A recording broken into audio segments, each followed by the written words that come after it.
¿Qué harías si el mendigo al que despreciaste ayer y humillaste sin piedad fuera en realidad el dueño absoluto de tu destino mañana? Javier de la Vega poseía más oro en sus arcas que el peso de sus propios pecados. Pero aquella noche de tormenta llegó a las puertas de la hacienda Las Rosas, cubierto de lodo, temblando y fingiendo ser una rata de alcantarilla. Él buscaba una verdad que el dinero jamás podría comprar, un corazón que no se vendiera al mejor postor. Mientras todos le escupían y le cerraban las puertas en la cara, una sola mano se extendió en la oscuridad con un trozo de pan duro y una manta raída. Ella no sabía que con ese gesto estaba alimentando al hombre que podría destruir su mundo o salvar su alma para siempre. Esta es la historia de una mentira piadosa que reveló el amor más puro y de cómo la simplicidad venció a la codicia. La lluvia azotaba los cristales de la mansión principal de la hacienda Las Rosas, como si el mismo cielo estuviera llorando por la decadencia moral que habitaba dentro de aquellas paredes de piedra. Afuera el viento aullaba con la ferocidad de un lobo hambriento. Adentro el calor de la chimenea y el tintineo de copas de cristal intentaban ocultar una realidad innegable. La familia Mendoza estaba en la ruina, aunque se negaran a admitirlo. Don Rogelio Mendoza, el patriarca de bigote canoso y mirada severa, paseaba de un lado a otro del salón principal, ajustándose un chaleco de terciopelo que había visto tiempos mejores. Sus dos hijas mayores, Valeria y Daniela, eran el retrato vivo de la vanidad. Desesperada. Valeria, con un vestido de seda carmesí excesivamente ajustado, se miraba en el espejo dorado, pellizcándose las mejillas para darles color. «Padre, ¿estás seguro de que el marqués de León pasará por esta ruta?», preguntó Daniela, abanicándose con impaciencia, aunque la habitación estaba fría. «Llevamos horas esperando y mis rizos comienzan a caerse con esta humedad espantosa». «Silencio», bramó don Rogelio. «Mis informantes aseguran que el marqués viaja de incógnito por la región buscando tierras. Si logramos que se hospede aquí esta noche, una de vosotras dos deberá conquistarlo. Necesitamos esa fortuna. No me importa lo que tengan que hacer. Sonreíd hasta que os duelan las mandíbulas». En un rincón oscuro del salón, casi mimetizada con las cortinas de terciopelo gastado, estaba Clara. A diferencia de sus hermanas, ella no llevaba seda ni joyas. Su vestido era de un sencillo algodón gris, limpio pero remendado en los codos, y su cabello castaño estaba recogido en una trenza práctica que caía sobre su espalda. Clara no participaba en la conversación. Estaba ocupada recogiendo las migajas de pastel que Valeria había dejado caer al suelo, actuando más como una sirvienta invisible que como la hija menor de la casa. Clara era la sencilla, que no tenía ambiciones de grandeza, la que encontraba consuelo en los libros viejos de la biblioteca y en el cuidado del jardín que sus hermanas ignoraban. De repente un golpe seco y pesado resonó en la puerta principal de roble macizo. Los ojos de don Rogelio brillaron con codicia. «Debe ser él. Rápido, poneos en posición», ordenó alisándose el cabello. «Clara, escóndete en la cocina. No quiero que tu aspecto de pordiosera espante a nuestra visita». Clara bajó la cabeza, acostumbrada al desprecio, y se retiró hacia las sombras del pasillo, aunque se quedó lo suficientemente cerca para observar. El mayordomo abrió la puerta y una ráfaga de viento y lluvia invadió el recibidor, apagando dos de las velas del candelabro. Pero no entró un marqués vestido de armiño y oro. Quien cruzó el umbral fue una figura alta y encorvada envuelta en una capa de lana tan sucia que parecía barro sólido. El hombre se quitó la capucha revelando un rostro marcado por el cansancio, barba de 3 días y ojos oscuros que escaneaban la habitación con una intensidad inquietante. Sus botas dejaban charcos de agua sucia sobre las alfombras persas. «Buenas noches», dijo el extraño con voz ronca pero firme. «Perdonen la intrusión a estas horas intempestivas. Mi caballo se ha lastimado una pata a 2 leguas de aquí y la tormenta me impide continuar a pie. Busco refugio y, si fuera posible, un poco de trabajo a cambio de comida. Soy Javier, un primo lejano de vuestra rama. En el sur. Aunque la fortuna me ha dado la espalda hace mucho tiempo». El silencio en la sala fue sepulcral. La sonrisa ensayada de Valeria se transformó en una mueca de asco absoluto. Daniela retrocedió cubriéndose la nariz con un pañuelo perfumado, como si el hombre emanara plaga mortal. Don Rogelio, rojo de ira al ver frustradas sus expectativas de recibir a un noble rico, avanzó amenazante. Primo, escupió la palabra con veneno. No tengo primos mendigos y si los tuviera, no los dejaría entrar por la puerta principal ensuciando mis alfombras. Vaya audacia presentarse aquí luciendo como un porquero y pidiendo caridad. Solo pido un rincón seco, tío Rogelio, respondió Javier manteniendo la calma, aunque sus puños se cerraron bajo la capa mojada. He perdido todo en el juego y las malas inversiones. Solo me quedan mis manos para trabajar. Pues úsalas para largarte de aquí, chilló Valeria. Padre, saca a este vagabundo antes de que nos robe la platería. Huele a establo. Clara desde su escondite sintió una punzada en el corazón. Vio la humillación en los hombros del hombre, pero también vio algo más, una dignidad extraña. Él no suplicaba con desesperación, sino que esperaba observando, juzgando en silencio. Ella no podía soportar la crueldad de su familia. Saliendo de las sombras, habló con voz suave pero clara. Padre. Afuera la tormenta es terrible. El río podría desbordarse.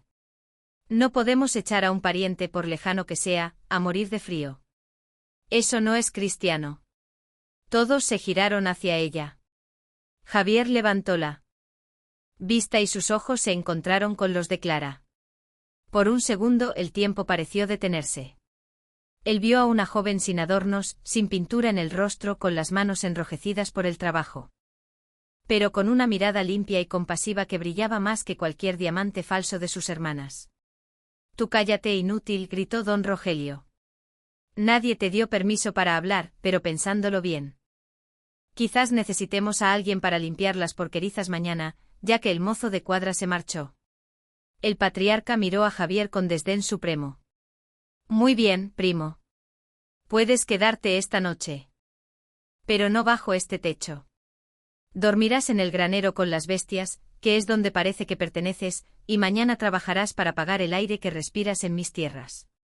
Ahora fuera de mi vista. Javier inclinó la cabeza levemente, ocultando una sonrisa irónica y peligrosa. Se lo agradezco, don Rogelio. La paja es un lecho suficiente para un hombre que no tiene nada o que aparenta no tenerlo. Mientras el hombre se dirigía hacia la salida trasera, empujado por los sirvientes, Clara sintió una urgencia de actuar.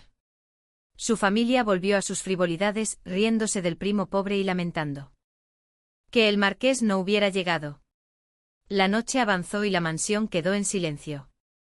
Sin embargo, en el granero el frío era mordaz. Javier se había acomodado sobre un montón de heno seco sin quitarse las botas mojadas. Miraba las vigas de madera del techo pensando en su propia mansión, 100 veces más grande que esta, y en sábanas de seda que no le daban calor porque estaban vacías de afecto. Había venido a probar si existía la bondad desinteresada y la familia Mendoza había fallado la prueba estrepitosamente. Estaba listo para marcharse al amanecer y tacharlos de su lista. De repente, la puerta del granero crujió. Javier se tensó, llevando la mano instintivamente a la daga que ocultaba bajo sus trapos, una daga con empuñadura de rubíes que valía más que toda la hacienda. Pero relajó el agarre al ver quién entraba. Era ella, la chica del vestido gris. Clara entraba con sigilo, protegiendo la llama de un candelabro con su mano.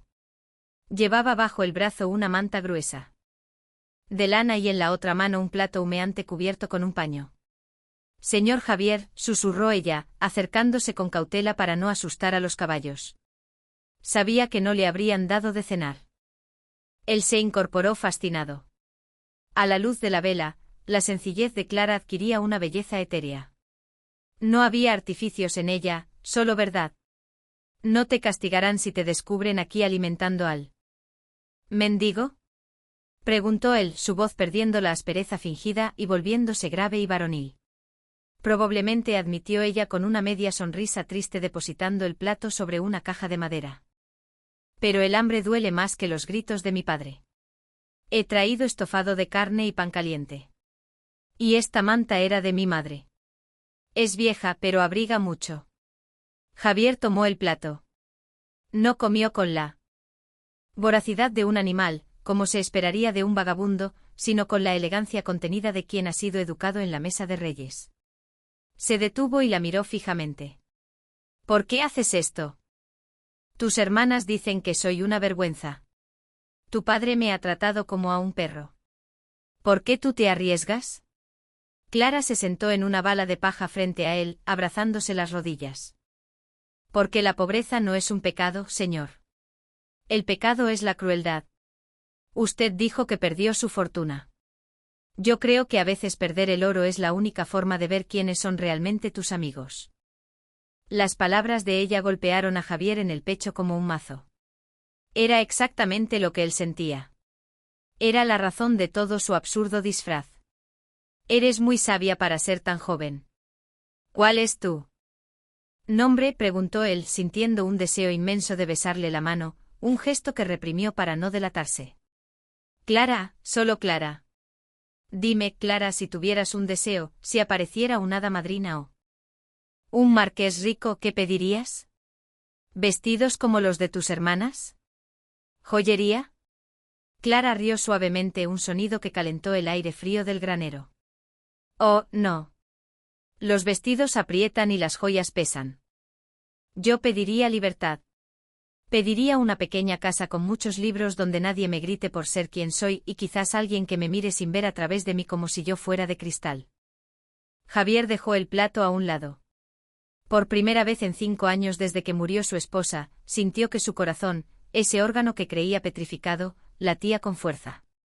Allí, entre el olor a paja y lluvia, frente a una mujer vestida de gris, el hombre más rico de la región se sintió indigno.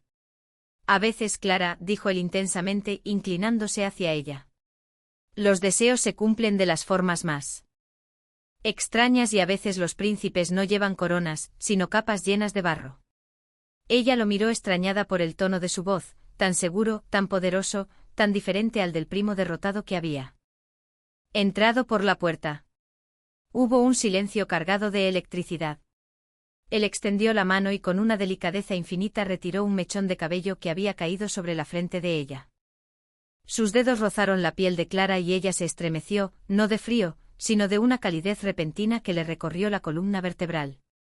Debo irme antes de que amanezca, susurró ella rompiendo el hechizo, asustada por la intensidad en los ojos de él. Coma, por favor, mañana mi padre será duro con usted. Intentará romperle el espíritu con trabajo pesado. Que lo intente, respondió Javier. Con una sonrisa lobuna que ella no pudo interpretar del todo. Soy más resistente de lo que parezco. Gracias, Clara. Nunca olvidaré esta noche. Ella se levantó, recogió su candelabro y caminó hacia la salida. Antes de cerrar la puerta, se giró una última vez.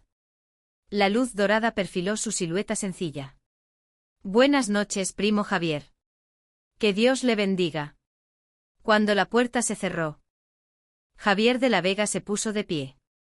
Se sacudió el heno de la capa, pero ya no había cansancio en su postura. Se irguió cuán alto era, con la autoridad de un marqués. Sacó de su bota una pequeña bolsa de cuero llena de monedas de oro, la sopesó en su mano y luego la volvió a guardar. No, Clara, susurró a la oscuridad con una promesa solemne. Dios ya me ha bendecido al encontrarte y te juro por la memoria de mis ancestros que cada lágrima que has derramado en esta casa será pagada con diamantes y cada insulto que has recibido será devuelto con justicia.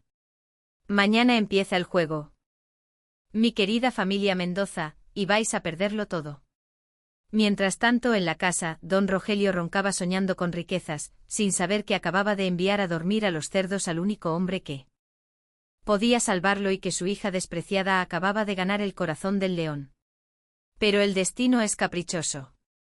A la mañana siguiente un carruaje negro con el escudo real se detendría frente a la hacienda trayendo noticias que cambiarían las reglas del juego para siempre y pondrían a prueba la promesa silenciosa de Javier. Clara estaba a punto de descubrir que la bondad tiene un precio y a veces ese precio es el peligro. El amanecer en la hacienda Las Rosas no trajo consigo la esperanza, sino el sonido rítmico y brutal del acero contra la madera. El sol apenas despuntaba sobre las colinas, tiñendo el cielo de un color violeta pálido. Cuando Javier de la Vega ya llevaba 2 horas trabajando. Don Rogelio no había mentido.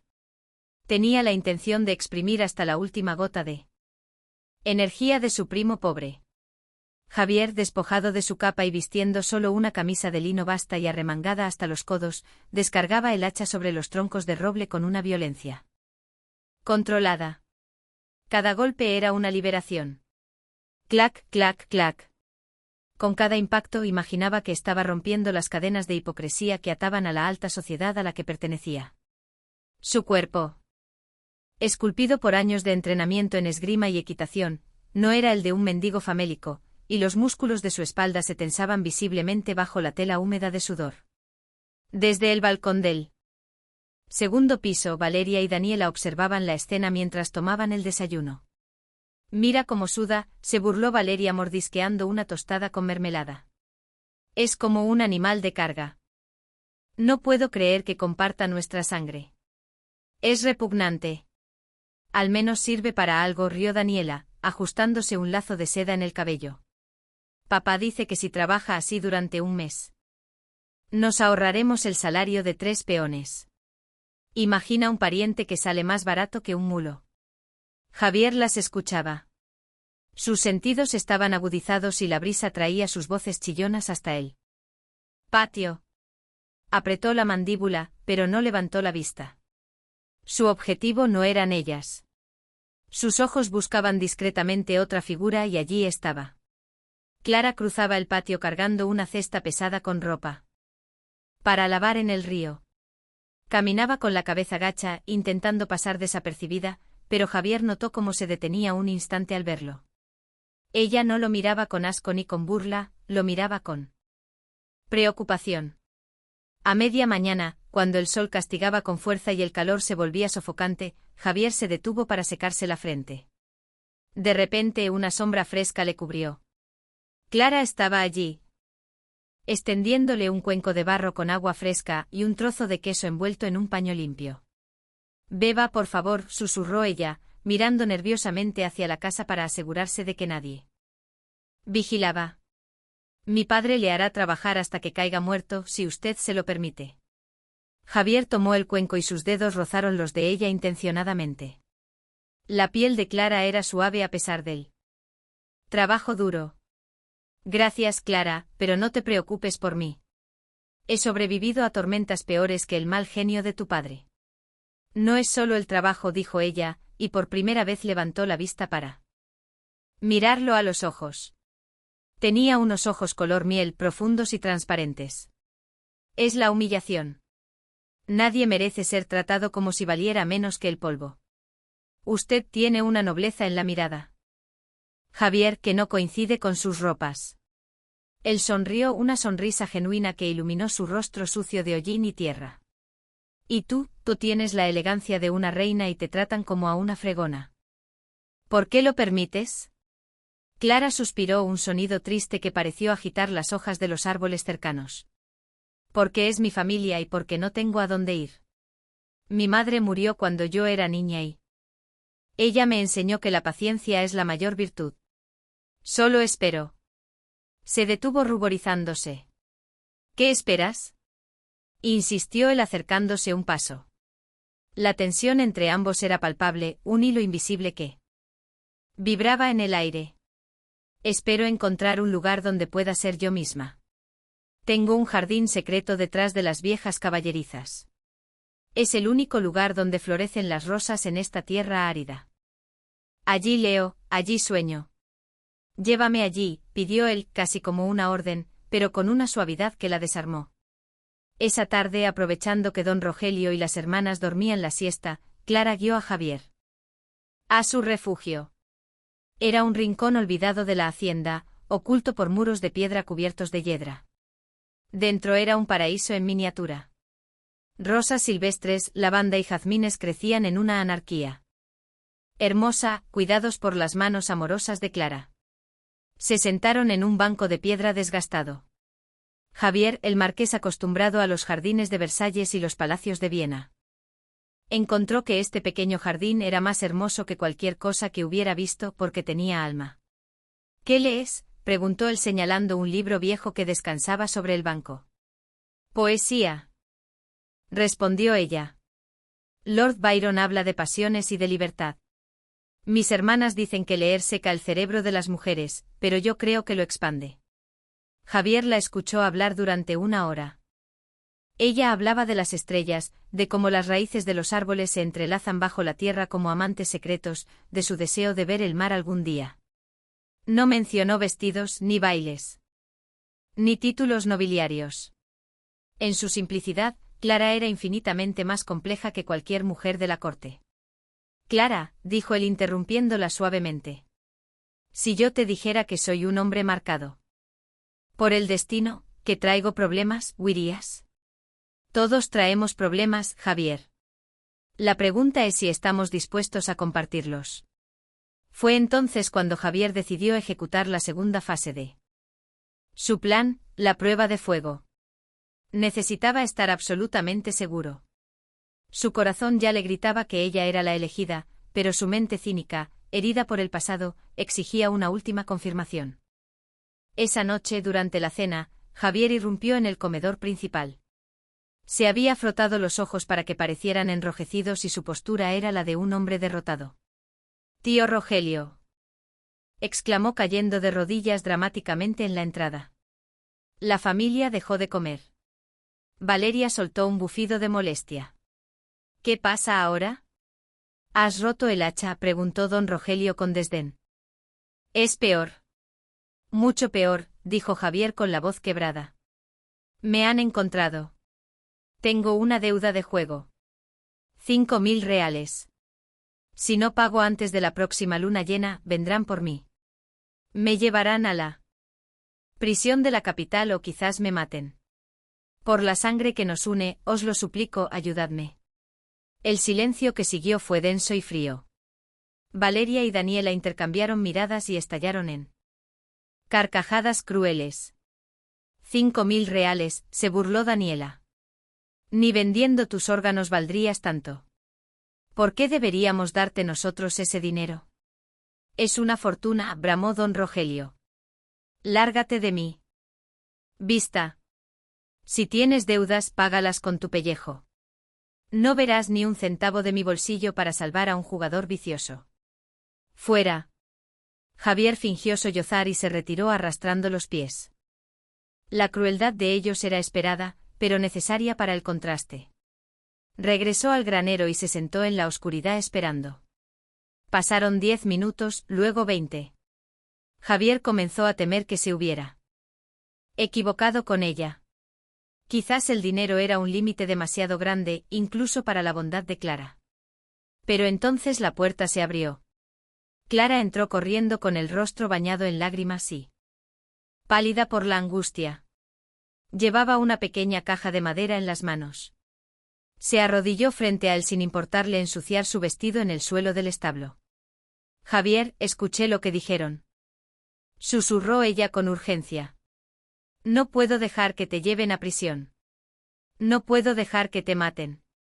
Abrió la caja con manos temblorosas. Dentro había unas pocas monedas de cobre y plata.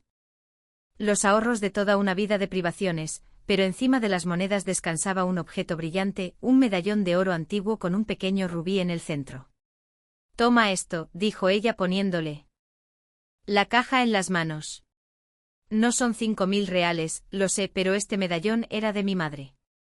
Es lo único de valor que poseo en este mundo. Es oro puro. Si lo vendes en la ciudad, te darán lo suficiente para huir lejos donde no puedan encontrarte».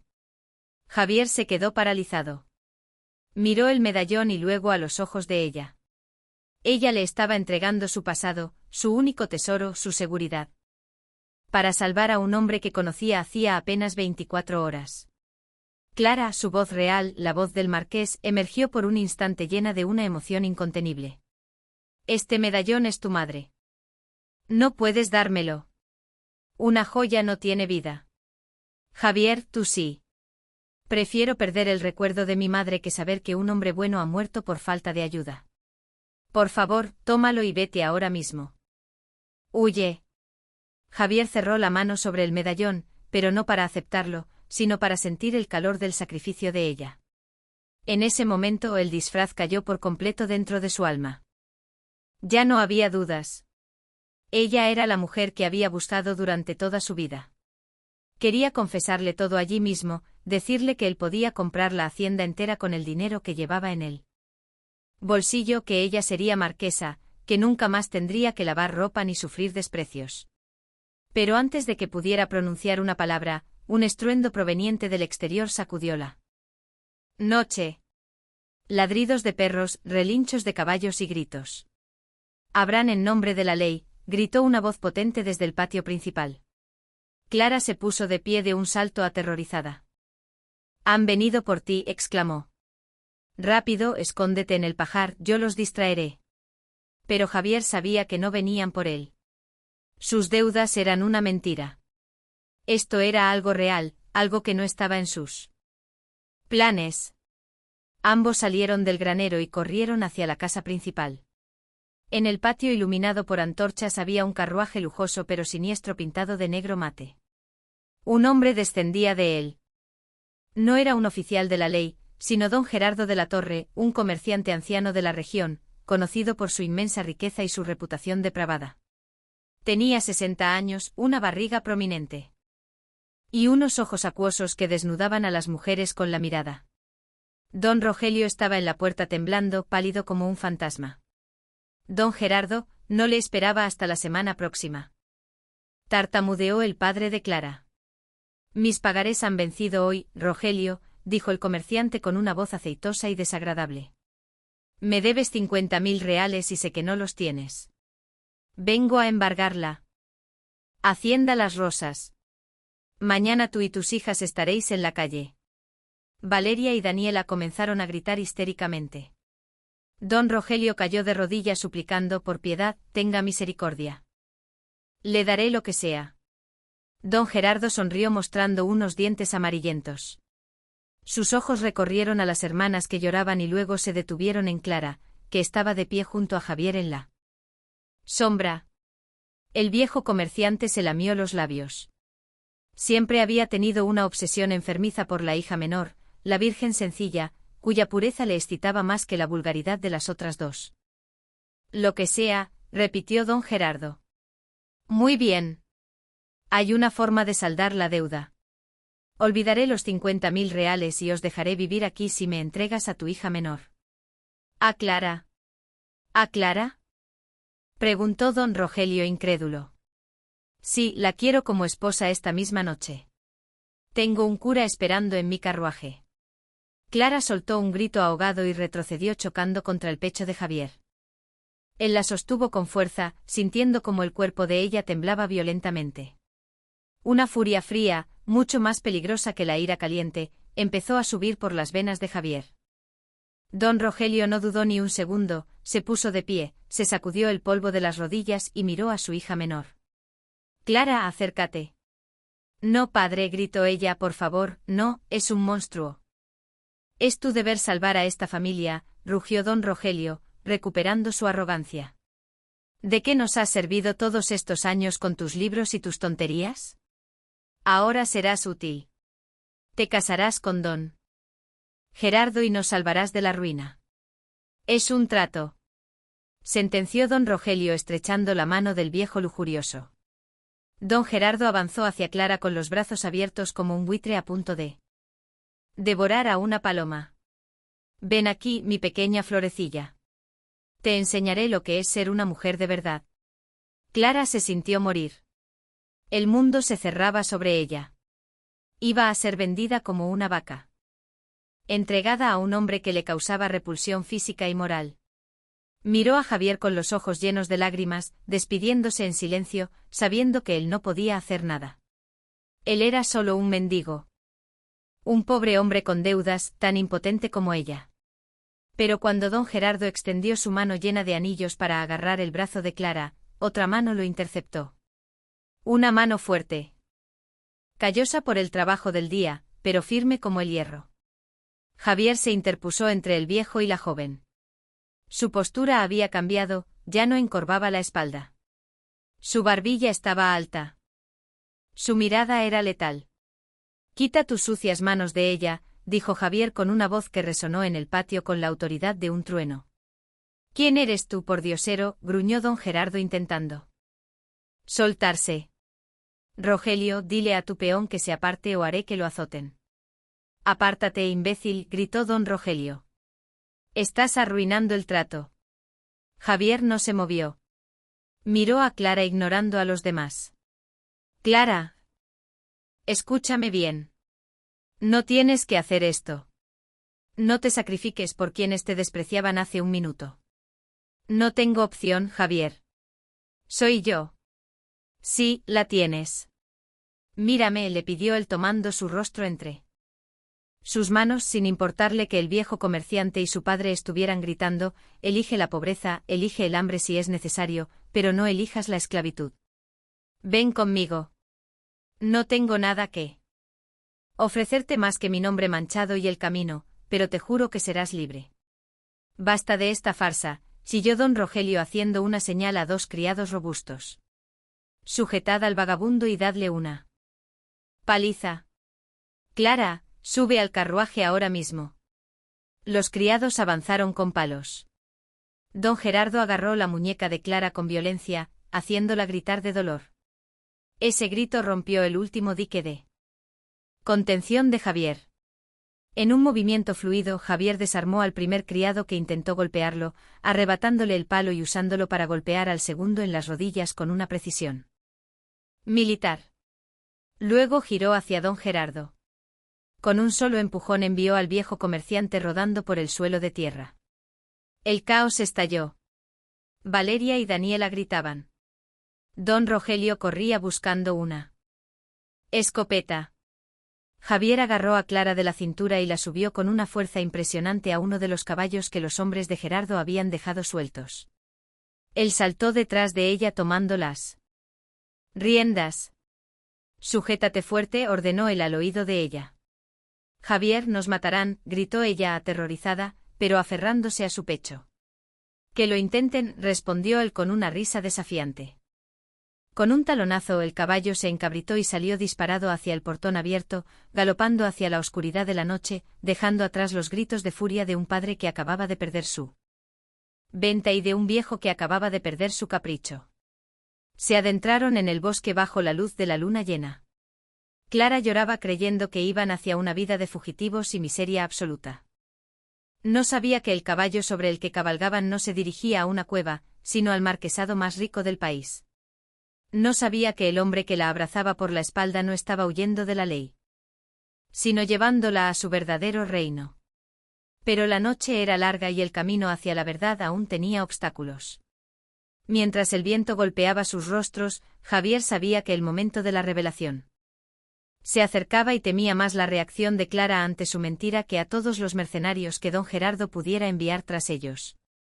El galope frenético del caballo devoró los kilómetros bajo la luz plateada de la luna, alejándolos cada vez más de la hacienda Las Rosas y del destino cruel que aguardaba a Clara. El viento frío de la madrugada cortaba la piel, pero ella apenas lo sentía. El calor que emanaba del cuerpo de Javier pegado a su espalda era un ancla en medio de la tormenta emocional que la sacudía. Se aferraba a su cintura con desesperación, cerrando los ojos con fuerza. Imaginando que huían hacia una cueva o una cabaña abandonada en las montañas, el único refugio posible para un hombre endeudado y una mujer deshonrada. «Estamos lejos ya», murmuró ella con la voz ahogada por el ruido de los cascos. «¿A dónde iremos, Javier? No tenemos comida ni techo, solo nos tenemos el uno al otro, y esa pequeña bolsa con el precio de mi madre». Él no respondió de inmediato. En su lugar, espoleó al animal con una urgencia renovada. Clara notó algo extraño. El caballo, lejos de agotarse, parecía conocer el camino. Sus movimientos eran seguros, potentes, dignos de un corcel de guerra y no de una bestia de granja robada. Pasaron 2 horas más hasta que el cielo comenzó a teñirse de un naranja suave y grisáceo. El paisaje había cambiado. Los caminos de tierra llenos de baches habían dado paso a senderos de grava blanca, perfectamente cuidados, flanqueados por robles centenarios que formaban una bóveda majestuosa sobre sus cabezas. A lo lejos se extendían viñedos interminables que brillaban con el rocío de la mañana y campos de trigo que parecían mares de oro líquido. Javier, debemos tener cuidado, advirtió Clara tensándose. Estas tierras parecen pertenecer a algún noble poderoso.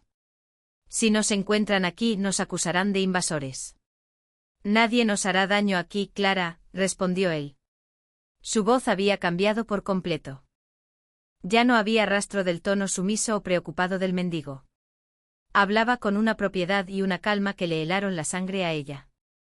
El caballo redujo la marcha al llegar ante unas inmensas verjas de hierro forjado adornadas con un escudo de armas, dos leones rampantes sosteniendo una espada. Clara contuvo el aliento. Detrás de las rejas se alzaba una estructura que solo había visto en las ilustraciones de sus libros viejos. No era una casa, ni siquiera una mansión, era un palacio. Torres de piedra gris se elevaban hacia el cielo. Ventanales de cristal reflejaban el amanecer y fuentes de mármol lanzaban agua cristalina en los jardines delanteros. ¿Por qué nos detenemos?, susurró ella temblando de pánico. Los guardias nos verán. Espero que nos vean, dijo Javier tranquilamente. Antes de que Clara pudiera protestar, dos hombres uniformados con libreas azules y doradas salieron de las garitas de vigilancia. Llevaban mosquetes, pero al ver al jinete en lugar de apuntar, bajaron las armas y abrieron las verjas con una rapidez asombrosa. Su excelencia ha vuelto, gritó uno de ellos, haciendo una reverencia profunda, casi tocando el suelo con la frente. Avisad al mayordomo, abrid las puertas principales, ordenó el otro guardia corriendo hacia el palacio. Clara sintió que el mundo giraba vertiginosamente. ¿Excelencia? Miró a Javier buscando una explicación, pero él mantenía la vista fija en la entrada con el rostro impasible de un rey que regresa de la batalla. Recorrieron el camino de entrada bajo la mirada atónita de jardineros y mozos de cuadra que se detenían para quitarse el sombrero. Al llegar a la escalinata principal, una docena de sirvientes ya formaba una fila perfecta. Un hombre mayor vestido de negro impecable bajó las escaleras apresuradamente. Milord, estábamos muy preocupados, dijo el hombre tomando las riendas del caballo. Temíamos que el viaje de incógnito hubiera sufrido contratiempos. Javier desmontó con una agilidad felina y luego se giró hacia Clara, extendiendo los brazos para ayudarla a bajar. Bienvenida a casa, Clara, dijo él. Ella se dejó caer, pero sus piernas fallaron al tocar el suelo. No por el cansancio, sino por el impacto de la realidad. Miró su vestido gris, sucio, de barro y paja, y luego miró los zapatos de cuero fino que ahora calzaba Javier, quien se había quitado la capa raída para revelar que bajo la camisa basta portaba la postura de un aristócrata nato. ¿Quién eres?, preguntó ella retrocediendo un paso. Su voz era un hilo de incredulidad y dolor. Tú no eres Javier, el primo pobre. Tú eres el Marqués de León, el hombre que mi padre esperaba. Soy Javier de la Vega, Marqués de León. Sí, admitió él intentando acercarse. Pero ella retrocedió nuevamente chocando contra el mármol frío de una estatua. Mentiste, gritó ella. Y el sonido desgarrador de su voz hizo eco en la fachada del palacio. Los sirvientes bajaron la mirada incómodos. Todo fue una mentira. El hambre, el frío, las deudas. Me hiciste darte el medallón de mi madre. Me hiciste llorar por ti y temer por ti mientras tú te burlabas de mi ingenuidad.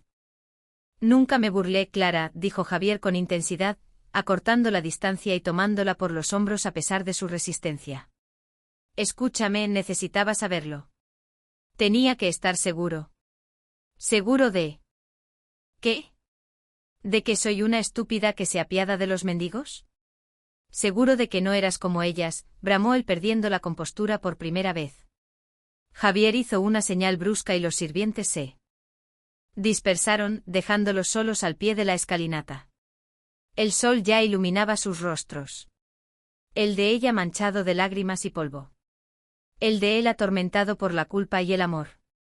Hace 5 años enterré a mi primera esposa, Sofía, comenzó a explicar Javier con la voz ronca. Todos decían que era la mujer más bella de la región. Me casé con ella, cegado por su apariencia, pero en nuestra noche de bodas me confesó que le repugnaba tocarme, que solo amaba el título de marquesa y el oro de mis arcas. Viví 3 años en un infierno de frialdad, siendo visto solo como una bolsa de monedas. Nunca como un hombre. Cuando ella murió juré que jamás volvería a dejar entrar a nadie en mi vida, a menos que amara a Javier el hombre y no al marqués. Clara escuchaba con el pecho agitado. La rabia seguía allí, comenzaba a mezclarse con la comprensión. Javier metió la mano en su bolsillo y sacó el medallón de oro con el pequeño rubí. Brillaba intensamente bajo la luz del sol. Cuando me diste esto en el granero, continuó él con los ojos húmedos, no me diste oro, me diste tu vida. Te despojaste de tu única seguridad para salvar a un hombre que creías que no valía nada. En ese momento, Clara, supe que eras tú. Eres la única verdad que he encontrado en un mundo de hipocresía. Él tomó la mano de ella y depositó el medallón suavemente en su palma, cerrando sus dedos sobre él. Luego hizo algo que dejó a Clara sin aliento. Se arrodilló ante ella allí mismo en la grava, ensuciando sus pantalones finos. Perdóname por el engaño. Ódiame si quieres por la mentira. Pero no te vayas. Quédate. Déjame demostrarte que el hombre al que alimentaste en el granero es el mismo que está arrodillado aquí. Todo lo que ves hizo un gesto abarcando el palacio, las tierras. El horizonte no significa nada sin ti. Clara miró al hombre poderoso arrodillado a sus pies. Se sentía mareada, abrumada. La transición de sirvienta invisible a dueña potencial de todo aquello era demasiado brusca. Se sentía una impostora. Mírame, Javier, dijo ella en voz baja. Mírame, de verdad, llevo harapos. Tengo tierra bajo las uñas. No sé cómo ser una marquesa. Me comerán viva en tu mundo. Tu sociedad se reirá de ti por haber traído a una criada a palacio. Javier se puso de pie y acunó el rostro de ella entre sus manos. Que se rían y cuando terminen de reír verán cómo me inclino ante ti. Tú tienes más nobleza en tu dedo meñique que toda la corte real junta. Ahora ven. Estás en tu casa. La condujo hacia el interior. El vestíbulo era una caverna de mármol blanco y arañas de cristal que colgaban como lágrimas congeladas. Clara caminaba con timidez, temiendo ensuciar el suelo. Rodrigo, llamó Javier al mayordomo. Prepara la suite azul y llama a las doncellas. Mi invitada necesita un baño caliente, ropa limpia y descanso. Y que quede claro para todos. Quien le falte al respeto a ella, me insulta a mí.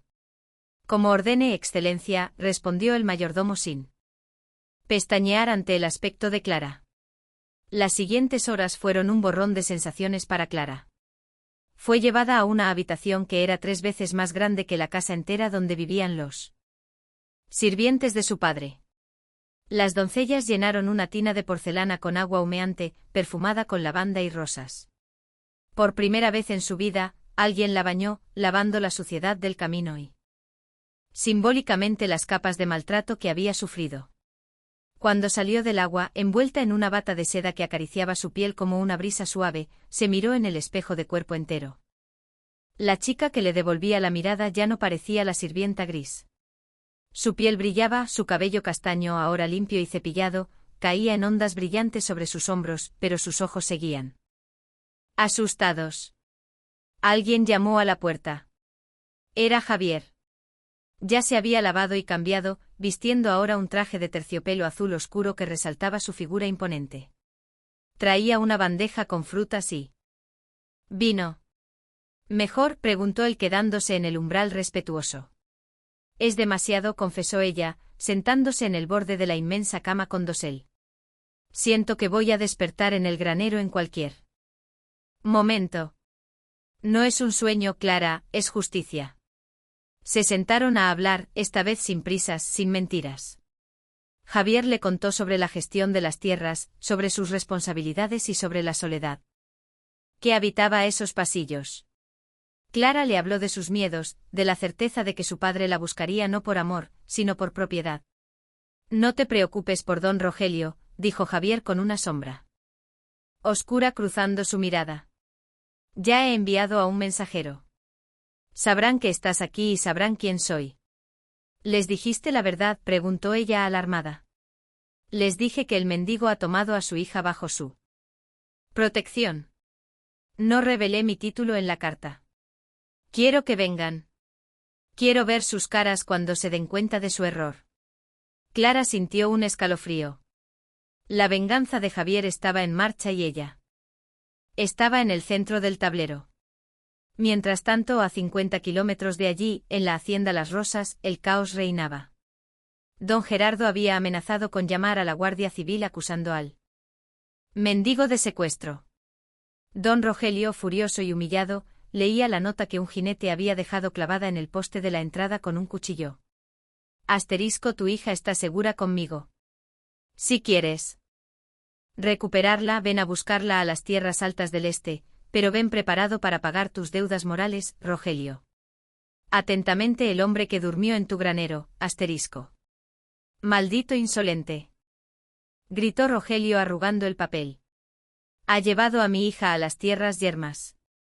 Seguro que la tiene viviendo en una cueva. Padre, intervino Valeria con los ojos brillando de malicia. Si ese vagabundo la ha deshonrado, ya no sirve para don Gerardo. Pero podemos usar esto. Iremos con el sheriff, lo acusaremos de rapto, lo colgarán y traeremos a Clara de vuelta para que sirva en la casa el resto de su vida como castigo. Prepara el carruaje, ordenó don Rogelio, y avisad a don Gerardo que traiga a sus hombres. Vamos a cazar a ese perro. De vuelta en el palacio, la noche había caído nuevamente. Clara salió al balcón de su habitación. Javier estaba en el jardín de abajo mirando hacia la luna. Ella lo observó en silencio. ¿Lo amaba? Sí. Su corazón lo sabía desde la noche en el granero. Pero ahora ese amor venía envuelto en seda y poder, y eso le aterraba más que la pobreza. Javier levantó la vista y la vio. Le sonrió y por un momento fue solo Javier de nuevo. Descansa. Mi Clara, le dijo desde abajo. Mañana empezaremos a prepararte. Dentro de 3 días daré un baile de máscaras para anunciar mi compromiso. ¿Compromiso?, repitió ella con el corazón saltándole en el pecho. Sí.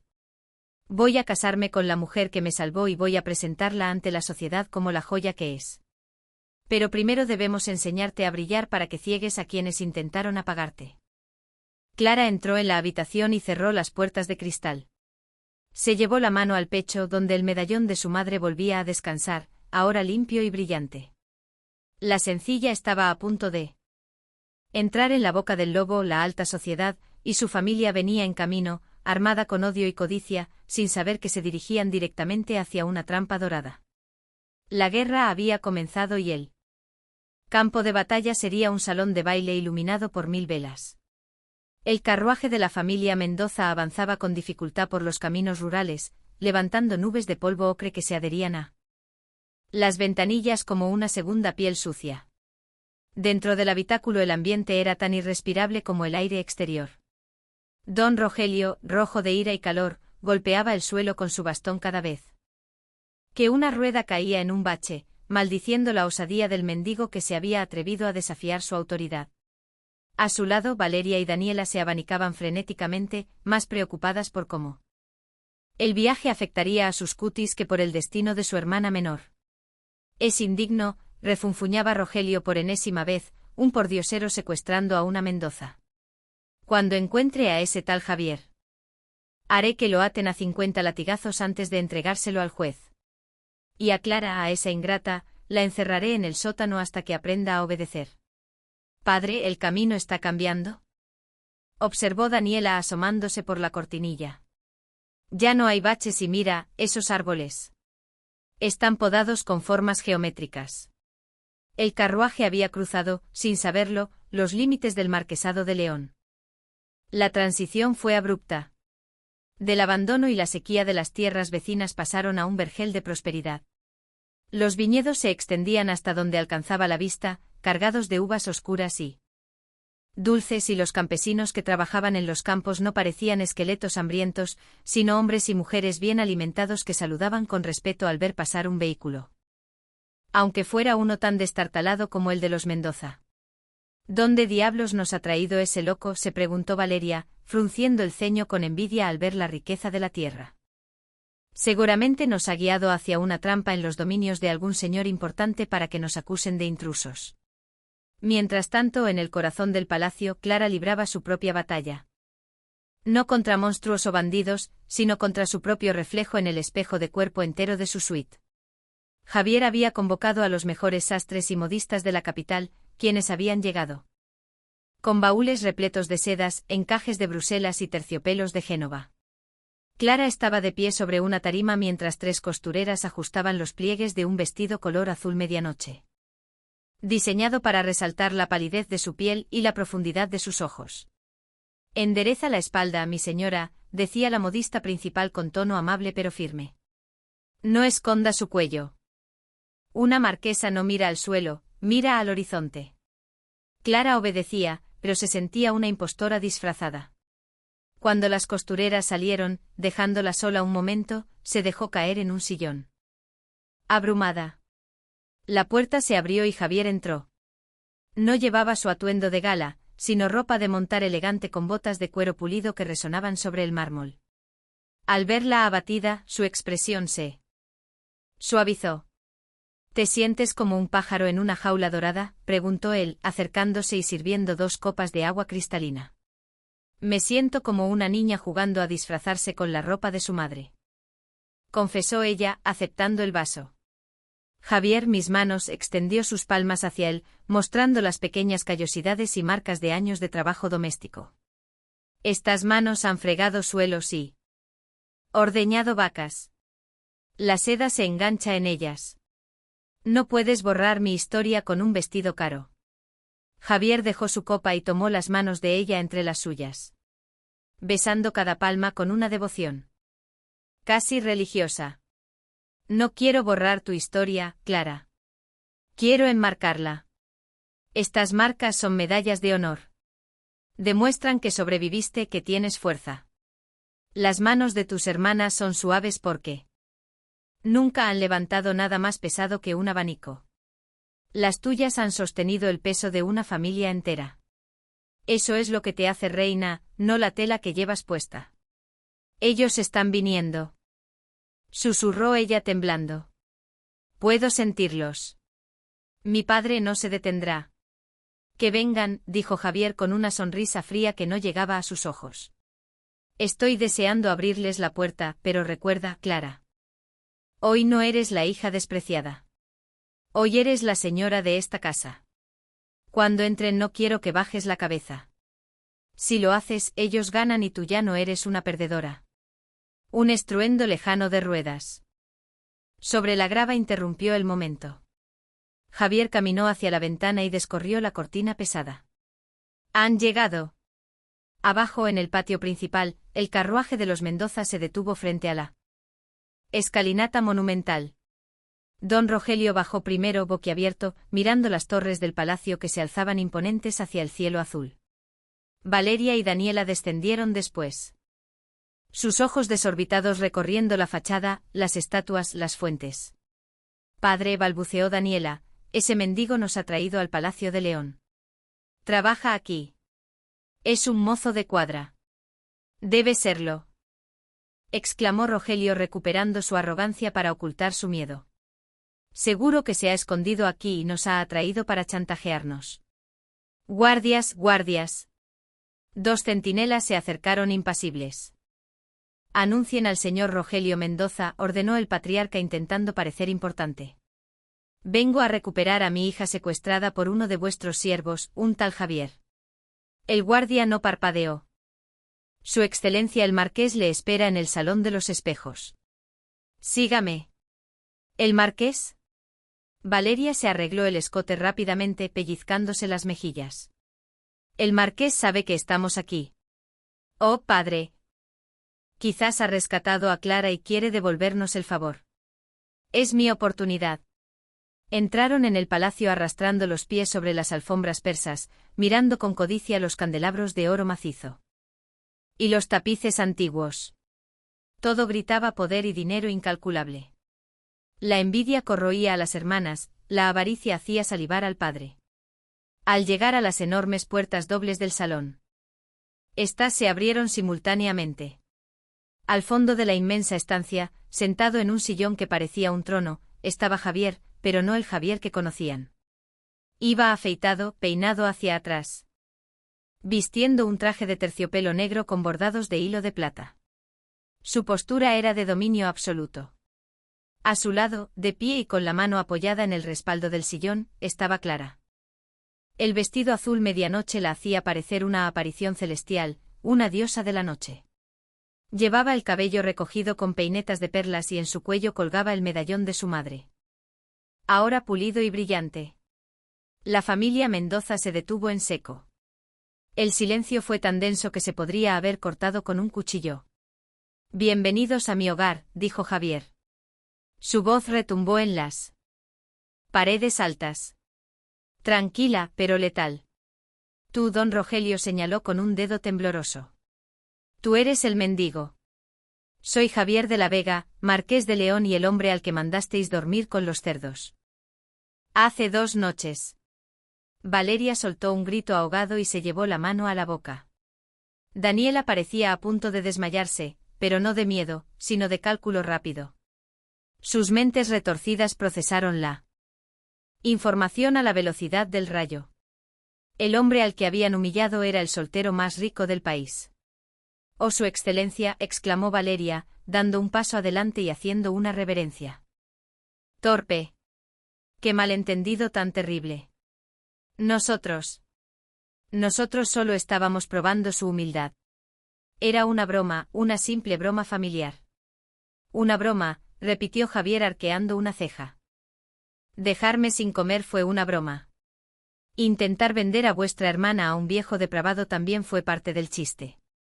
«Lo hicimos por su bien», intervino Rogelio sudando frío, pero intentando maniobrar. «Para asegurar su futuro. Pero veo que Clara ha sido muy astuta.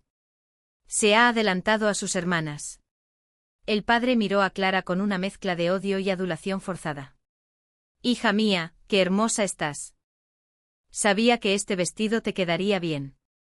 Siempre dije que tenías potencial, ¿verdad? Ven, dale un abrazo a tu padre. Todo está perdonado. Puedes volver a casa con nosotros. Y el marqués, bueno. El marqués seguramente querrá compensarnos por las molestias». Clara miró a su padre. Vio la falsedad en sus ojos, la misma mirada calculadora que tenía cuando la ofreció a don Gerardo. Sintió una náusea profunda, pero recordó las palabras de Javier. «No bajes la cabeza». «No, padre», dijo Clara. Su voz no tembló. Fue suave pero firme como el acero. «No hay nada que perdonar, ¿por qué no? He hecho nada malo y no volveré a esa casa. Mi hogar está donde se me respeta». La negativa golpeó a Rogelio como una bofetada. Las hermanas, viendo que la estrategia de la familia feliz no funcionaba, cambiaron de táctica. La envidia pudo más que la prudencia. «Respeto», se burló Daniela dando un paso al frente con una risa venenosa. «Por favor, Clara, mírate. Llevas seda. Pero sigues oliendo a establo. ¿Crees que puedes engañar al marqués? Él te ha vestido como a una muñeca para divertirse un rato, pero no eres una dama. No sabes comer con cubiertos de plata. No sabes bailar, no sabes conversar, eres una criada con un vestido robado. Basta». La voz de Javier fue un latigazo. Se puso de pie lentamente y su altura pareció duplicarse. Caminó hasta quedar frente a Daniela, quien retrocedió asustada. «En esta casa, la única persona que huele mal es aquella que tiene el alma podrida. Y le aseguro, señorita, que mi olfato es muy fino». Javier se giró hacia Rogelio. «No os he invitado aquí para reconciliaciones falsas. Os he permitido entrar para daros una noticia. Dentro de 3 días celebraré un gran baile. Toda la nobleza de la región está invitada y Vosotros también vendréis. ¿Nos invita al baile?, preguntó Valeria, ilusionada, arreglándose el pelo. Oh, marqués, es usted generoso. Sabía que su corazón noble perdonaría nuestros pequeños deslices. Os invito, continuó Javier, ignorando el coqueteo, para que veáis con vuestros propios ojos lo que despreciasteis. Quiero que veáis a Clara brillar y quiero que todo el mundo sepa quiénes sois realmente. Os alojaréis en el ala oeste, mis criados os vigilarán. No intentaréis hablar con Clara a solas. No intentaréis humillarla. Si le arrancáis una sola lágrima más, os juro que perderéis algo más que vuestra reputación. Aceptamos, por supuesto, dijo Rogelio rápidamente, viendo una oportunidad. Si se quedaban en el palacio, tendrían 3 días. 3 días para sabotear a Clara, 3 días para que Valeria o Daniela sedujeran al marqués y le hicieran ver que Clara no era adecuada para él. 3 días para recuperar el control. Esa noche la cena fue un campo de batalla. Silencioso. Se sirvieron 5 platos diferentes, cada uno más complicado que el anterior. Javier se sentó en la cabecera con Clara a su derecha y la familia Mendoza a su izquierda. Las hermanas observaban cada movimiento de Clara esperando el error, esperando que usara el tenedor equivocado para el pescado o que bebiera del cuenco lavamanos. Clara miró la mesa llena de cubiertos. Sintió el pánico subir por su garganta. Nunca había visto tantas herramientas para comer. Miró a Javier de reojo. Él no la miraba con lástima, sino con confianza. Con un gesto imperceptible, él tomó su tenedor de pescado. Clara lo imitó. Él bebió un sorbo de vino. Ella lo imitó. Fue una danza sincronizada. Javier la guiaba sin palabras, protegiéndola en cada bocado. Frustrada por no verla fallar, Daniela accidentalmente golpeó una copa de vino tinto enviando el líquido oscuro directamente hacia el vestido de Clara. ¡Oh, qué torpeza!, exclamó Daniela con una sonrisa falsa. Lo siento, hermanita, es que no estás acostumbrada a tener cosas bonitas. Atraes la desgracia. Mira cómo has arruinado esa tela tan cara. Es una señal, marqués. La seda no está hecha para ciertas personas. El vino se extendió por la falda azul como una herida de sangre oscura. Clara se quedó paralizada, sintiendo las lágrimas picar en sus ojos. La vergüenza amenazaba con aplastarla. Era cierto, era torpe, no pertenecía allí. Pero entonces Javier hizo algo impensable. Sin dejar de mirar a Daniela a los ojos, tomó su propia copa llena de vino y deliberadamente la volcó sobre su inmaculado traje de terciopelo negro. La mancha se extendió por su pecho y sus pantalones. El silencio en la mesa fue total. Tienen razón, dijo Javier con calma, limpiándose con una servilleta. Los accidentes ocurren. Ahora, ambos estamos manchados. Y si la futura marquesa tiene una mancha en su vestido, entonces la moda dicta que el marqués también debe tenerla. De hecho, creo que el vino realza el color azul, ¿no le parece, don Rogelio? Rogelio tragó saliva, incapaz de responder ante tal muestra de solidaridad absoluta. Daniela se puso roja de ira. Su plan de humillación se había convertido en un momento de unión romántica que las excluía por completo. Javier se levantó y ofreció su mano a Clara. Vamos, mi querida. Creo que hemos tenido suficiente cena por hoy. Mañana tenemos lecciones de vals y necesitarás descansar para ser la estrella más brillante del firmamento. Clara tomó su mano y se levantó con la cabeza alta, pasando junto a sus hermanas sin mirarlas. Ya no le importaba la mancha, llevaba la mancha como una condecoración del amor de él. Mientras salían del comedor, Valeria susurró a Daniela con veneno en la voz. Disfruta mientras puedas, hermanita. El baile es pasado mañana y en el baile ante toda la sociedad nos aseguraremos de que todos sepan el secreto que escondes. No permitiremos que una sirvienta se convierta en marquesa. La puerta se cerró tras ellos, dejando a la familia Mendoza conspirando en la penumbra, planeando el golpe final que tendría lugar bajo las luces de las arañas de cristal. No sabían que estaban conspirando contra un huracán, y que el baile sería el escenario de su propia destrucción. El escenario estaba listo, las invitaciones habían sido enviadas y la transformación de Clara apenas comenzaba. Pero el secreto del que hablaban las hermanas, eso era algo que ni siquiera Javier conocía, un fantasma del pasado que podría poner en riesgo todo lo que habían construido. El sol de la mañana se filtraba a través de los altos ventanales de la biblioteca del Palacio de León, iluminando las motas de polvo que danzaban en el aire como pequeñas estrellas doradas. Sin embargo, la paz del ambiente era engañosa. Faltaban menos de 24 horas para el gran baile de compromiso y la tensión en el aire era tan densa que casi podía saborearse. Metálica y electrizante. En el centro de la sala, despejada de muebles para la ocasión, Javier sostenía a Clara por la cintura.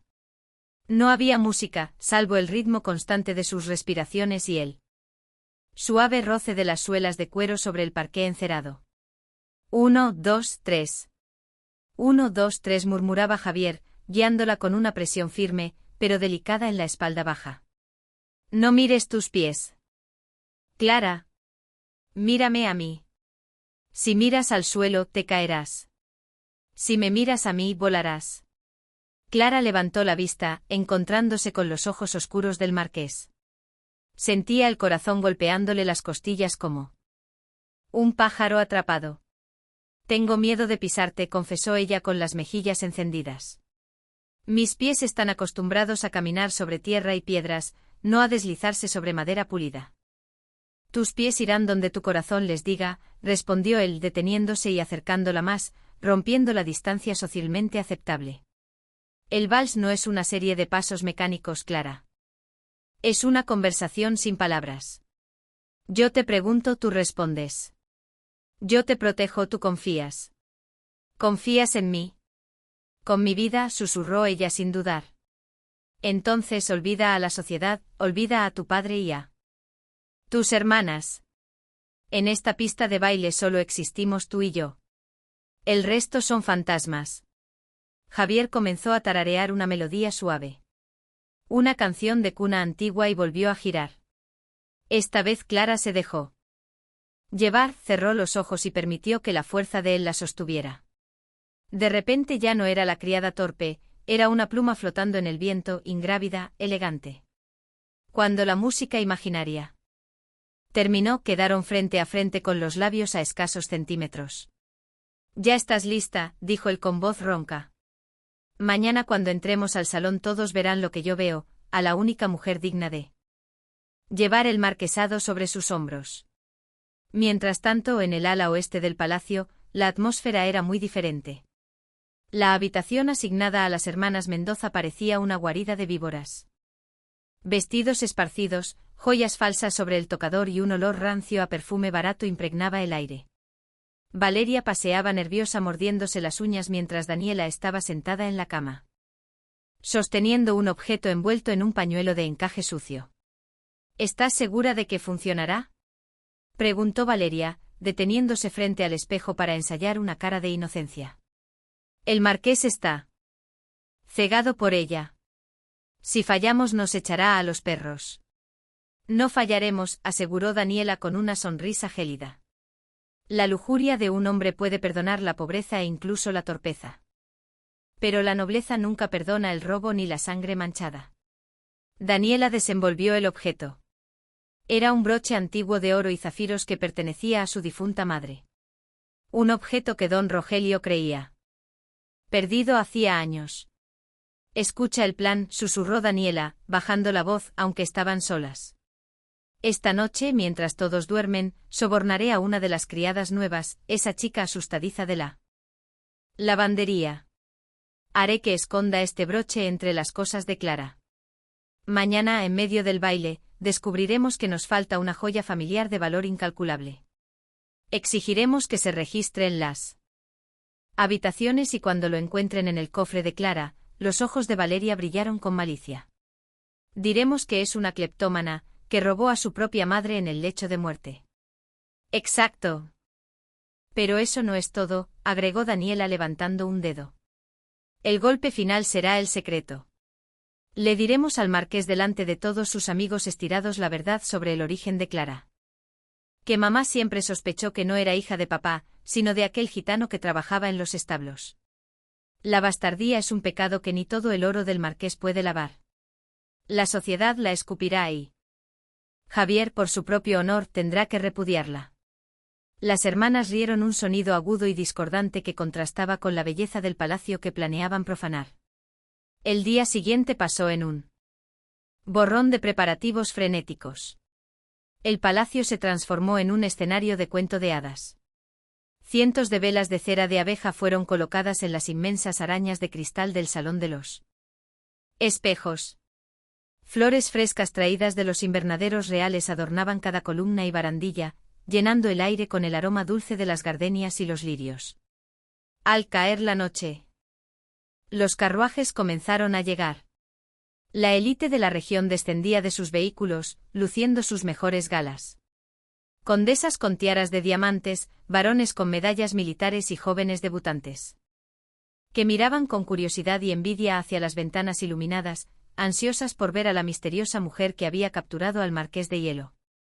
En su suite, Clara estaba parada frente al espejo, conteniendo la respiración. Las doncellas habían terminado su trabajo y se habían retirado, dejándola sola con su reflejo. El vestido que Javier había elegido para ella no era azul ni rosa. Era de un color dorado pálido, casi champán, confeccionado en una seda tan fina que parecía tejida con rayos de luna. El corpiño, ajustado y modesto, estaba bordado con miles de pequeñas perlas y cristales que captaban la luz con cada movimiento. La falda caía en una cascada suave, sin los armazones exagerados que usaban sus hermanas, permitiéndole moverse con libertad. Pero lo más impresionante no era el vestido, era ella. Su cabello castaño estaba recogido en un peinado intrincado, adornado con flores naturales blancas y doradas.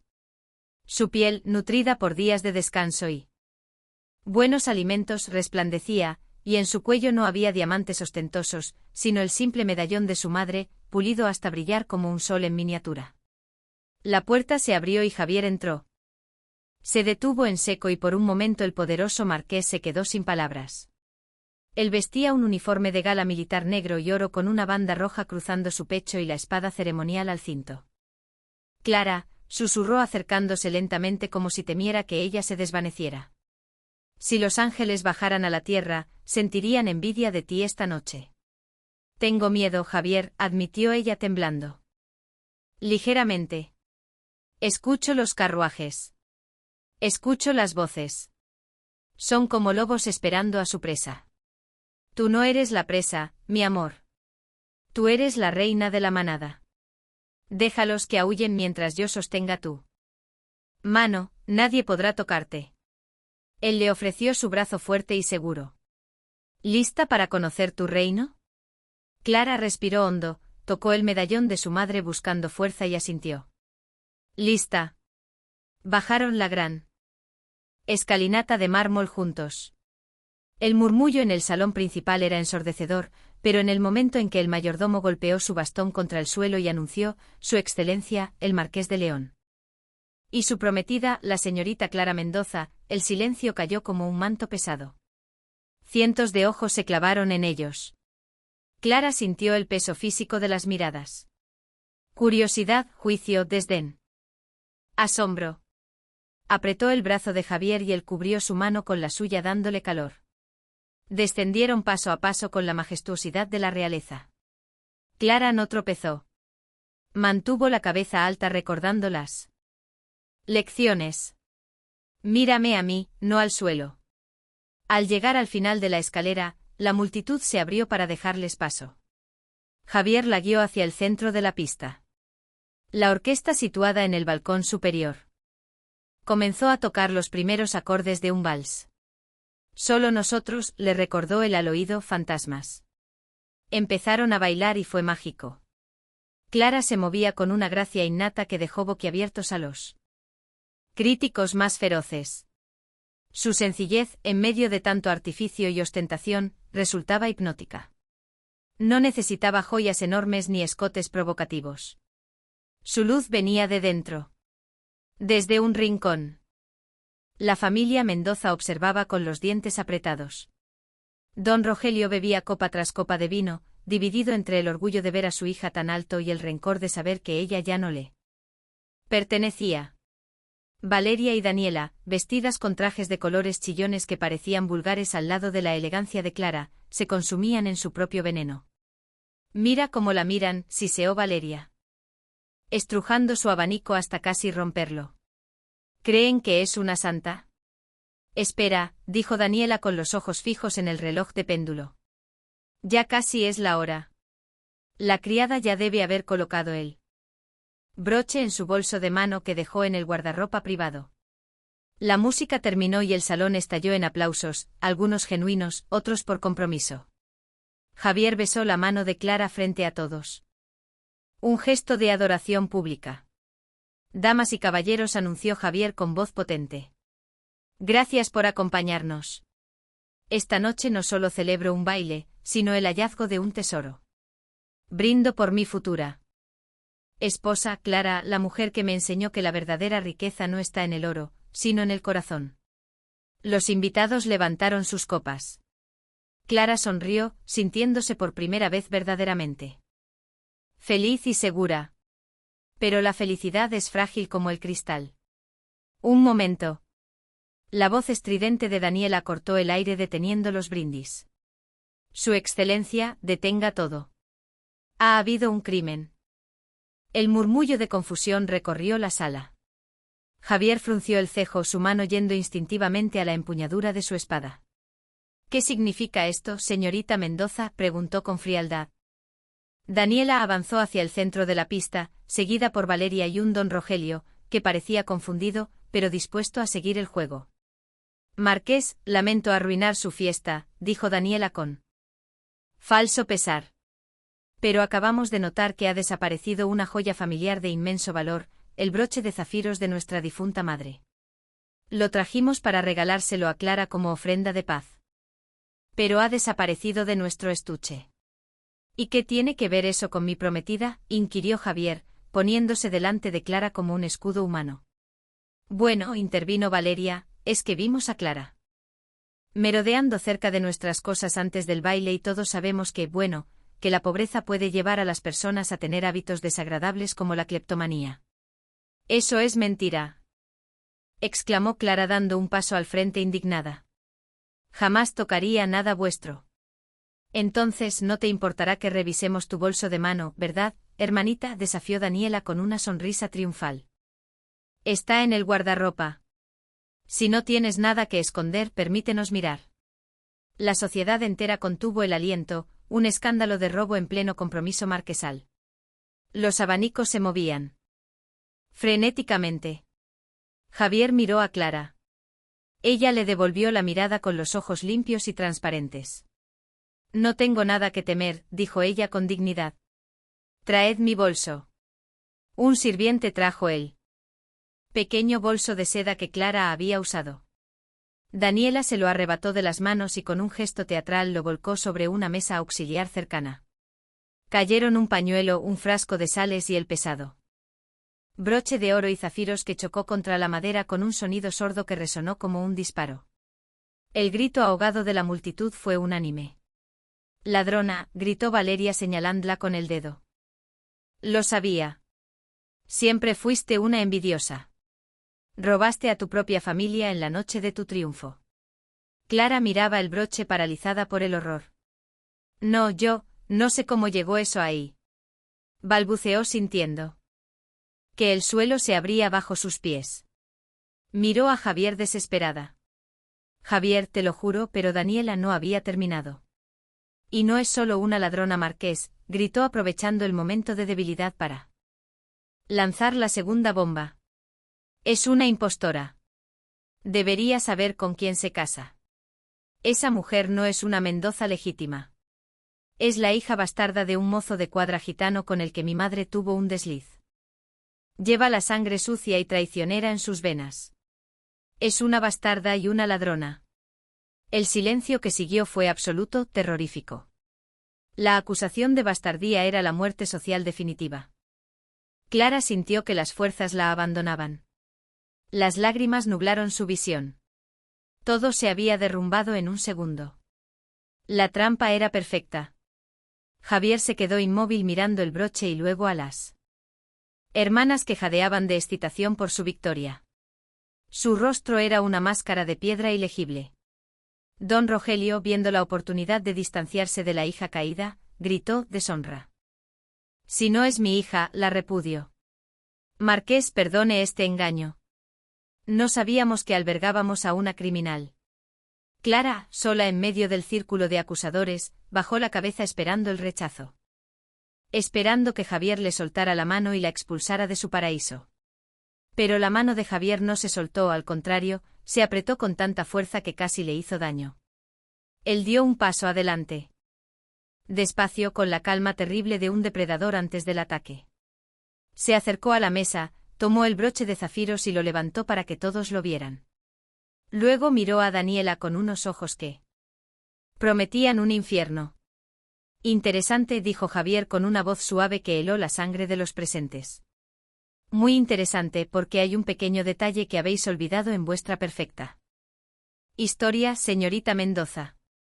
El Salón de los Espejos del Palacio de León se había convertido en un tribunal improvisado. El aire, antes lleno de música y risas, ahora pesaba como plomo fundido. Todas las miradas convergían en un solo punto. La mano de Javier, que sostenía el broche de zafiros bajo la luz de las arañas de cristal. Daniela y Valeria mantenían una sonrisa de triunfo. Convencidas de que su veneno había surtido efecto, mientras don Rogelio ya calculaba cómo distanciarse públicamente de su hija, ladrona y bastarda, para salvar su propio pellejo. Clara, con el rostro pálido pero la barbilla erguida, sentía que el mundo se desmoronaba a cámara lenta. Sin embargo, la mano de Javier seguía apretando la suya, un ancla inquebrantable en medio de la tempestad. Javier rompió el silencio con una risa. No fue una risa de alegría ni de burla, sino un sonido seco, oscuro y peligroso que hizo que varios invitados retrocedieran instintivamente. Dijeron que trajeron esta joya de la caja fuerte familiar para regalársela a Clara como ofrenda de paz. ¿Cierto?, preguntó el marqués girando el broche entre sus dedos con una calma aterradora. Así es, excelencia, respondió Daniela con un tono empalagoso. Era la joya favorita de mamá. Queríamos que Clara la tuviera a pesar de... bueno, de su origen dudoso. Curioso, murmuró Javier.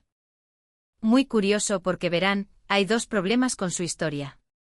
El primero es que los zafiros no pierden su color con el tiempo, pero el cristal pintado sí. Con un movimiento brusco, Javier apretó la joya y ante el asombro de todos arrancó una de las piedras preciosas con la uña, revelando una base de latón oxidado debajo. Lanzó el broche falso a los pies de Daniela. El sonido metálico y hueco resonó en el silencio sepulcral. Es una falsificación barata, tronó Javier, su voz llenando cada rincón del salón. Una baratija de teatro. Nosotras no sabíamos, balbuceó Valeria retrocediendo. Seguro Clara lo cambió. Silencio, ordenó el marqués. Dije que había dos problemas. El segundo es el más grave.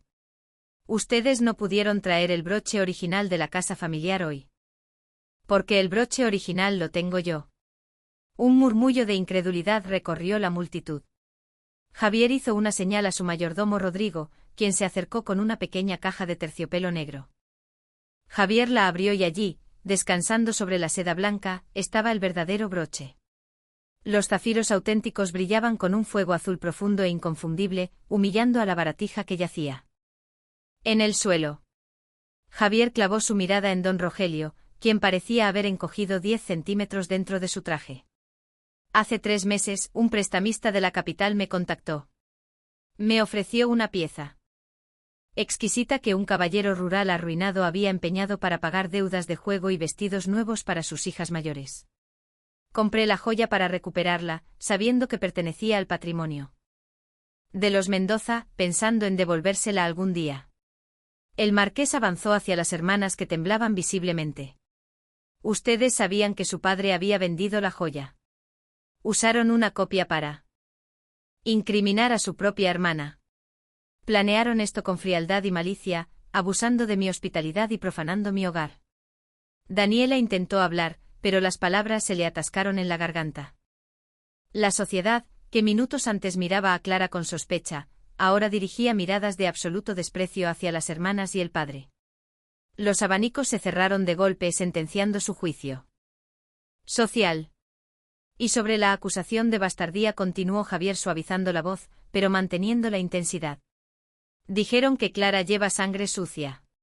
Se giró hacia Clara, tomándola de ambas manos y mirándola con una devoción que hizo suspirar a las damas presentes. No me importa si su padre fue un rey o un mendigo. No me importa si nació en un palacio o en un establo.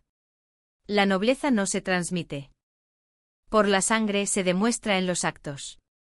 Ustedes con sus apellidos y sus sedas han demostrado ser vulgares y crueles. Clara, con sus manos trabajadas y su corazón puro, ha demostrado ser la única verdadera aristócrata en esta sala. Ella me dio de comer cuando yo fingía no tener nada. Ella me ofreció su único tesoro para salvarme. Ella es la definición de honor. Javier se volvió hacia la multitud desafiante. Si alguien aquí tiene algún problema con el origen de mi futura esposa, las puertas están abiertas. Pueden marcharse ahora y no volver nunca. Nadie se movió. Al contrario. El anciano conde de Villaflor comenzó a aplaudir lentamente. Luego una duquesa, luego un general. En segundos el salón entero estalló en una ovación cerrada, no por compromiso sino por respeto genuino ante la defensa del amor verdadero. Clara lloraba, pero esta vez eran lágrimas de liberación. La vergüenza se había evaporado, reemplazada por un orgullo inmenso. Ahora, dijo Javier, levantando la mano para pedir silencio. Hablemos de justicia. El marqués caminó hasta quedar frente a don Rogelio. El patriarca estaba sudando a mares, retorciendo su pañuelo. Excelencia. Son cosas de mujeres. Yo no sabía, intentó excusarse el padre cobarde. Cállese, le cortó Javier. He comprado todas sus deudas, Rogelio. Cada pagaré, cada hipoteca. La hacienda Las Rosas es mía. Todo lo que poseen desde sus carruajes hasta la ropa que llevan puesta, es técnicamente mío. Valeria soltó un chillido de horror. ¿Nos va a echar a la calle?, preguntó Daniela con los ojos desorbitados. Somos familia. Clara, dile algo. Todas las miradas se volvieron hacia Clara. Ella tenía el poder absoluto en ese momento. Podía destruirlos con una palabra. Podía enviarlos a la cárcel por robo y difamación. Clara se secó las lágrimas y dio un paso al frente. Miró a su padre, a sus hermanas, a esas personas que le habían hecho la vida imposible durante años. Vio su miedo. Su pequeñez. No, dijo Clara con voz firme. No los echaré a la calle. Eso sería cruel y yo no soy como ustedes. Hubo un suspiro de alivio en la familia Mendoza, pero Clara no había terminado. Vivirán en la hacienda Las Rosas, pero no en la casa principal. Esa casa será convertida en una escuela para los niños de los campesinos. Ustedes vivirán en la antigua casa del capataz. La pequeña cabaña junto al río. Esa choza, exclamó Valeria. Apenas tiene 2 habitaciones. Es húmeda. Es un techo, respondió Clara implacable. Y tendrán que trabajar, no habrá sirvientes. Si quieren comer, tendrán que cultivar la tierra. Si quieren ropa limpia, tendrán que lavarla en el río como yo lo hacía. Aprenderán lo que es el esfuerzo. Quizás con el tiempo y el sudor limpien la suciedad de sus almas. Javier sonrió admirando la justicia poética de su prometida. Ya habéis oído a la futura marquesa, sentenció él. Mis guardias os escoltarán fuera de mi vista ahora mismo. No quiero que vuestra presencia amargue ni un segundo más de esta noche. Largo. 4 guardias se acercaron y ante la vista de toda la alta sociedad escoltaron a don Rogelio y a sus hijas hacia la salida. Las hermanas lloraban y pataleaban, arrastrando sus vestidos chillones mientras el padre caminaba encorvado, derrotado por su propia avaricia. Nadie se despidió de ellos. Su caída era total y absoluta. Cuando las puertas se cerraron tras los villanos, el aire en el salón se volvió ligero y dulce de nuevo. Javier se volvió hacia Clara. Has mostrado una misericordia que ellos no merecían. Mi amor. Eres extraordinaria. Solo quiero que aprendan, Javier. No quiero cargar con odio en mi corazón. Quiero llenarlo solo contigo. Javier tomó el broche de zafiros auténtico, pero en lugar de ponérselo, lo cerró en su puño y lo dejó a un lado. Luego metió la mano en su bolsillo y sacó algo mucho más sencillo. Una alianza de oro simple, sin diamantes, sin ostentación. Fingí pobreza para encontrarte, dijo él, arrodillándose ante ella por segunda vez, pero ahora ante el mundo entero. Y en mi pobreza fingida encontré la mayor riqueza del universo. Clara, ¿aceptas a este hombre con sus virtudes y defectos para caminar juntos, no delante ni detrás, sino lado a lado por el resto de nuestras vidas? Clara sonrió radiante como el sol tras la tormenta. Acepto al hombre del granero. Acepto al marqués. Te acepto a ti, Javier, mi único amor. Él deslizó el anillo en su dedo, se levantó y la besó. Fue un beso profundo, apasionado, que selló una promesa eterna. Los aplausos estallaron de nuevo.